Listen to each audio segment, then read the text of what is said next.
FPGA allows. Now FPGA is field programmable gate array. So what all it provides, FPGA? We can do the parallel addition, parallel multiplication, both or none of these. Yes, you got it right. The answer is both 1 and 2, which is the correct option, option number 3. FPGA is a field programmable gate array. So what is this? This is an integrated circuit that can be reprogrammed to perform specific functions after it's been manufactured.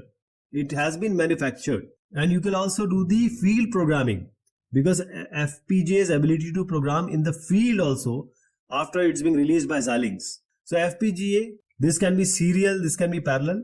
So FPGAs allow both parallel addition and parallel multiplication, as they are often used to implement such operation efficiently due to their parallel processing capabilities. So let me explain this with an example. The first is matrix multiplication.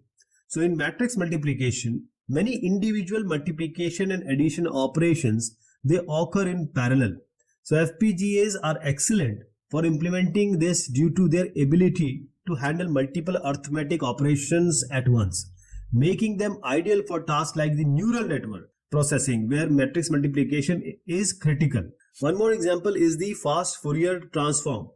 The signal processing, for example, in the signal processing task like the FFT, which is the fast Fourier transform, the FPGAs can perform many multiplications and additions in parallel, thus greatly accelerating the computation speed compared to the CPUs, which is the central processing unit. So that's how the FPGA allows both parallel addition and parallel multiplication, because they have this parallel processing capabilities.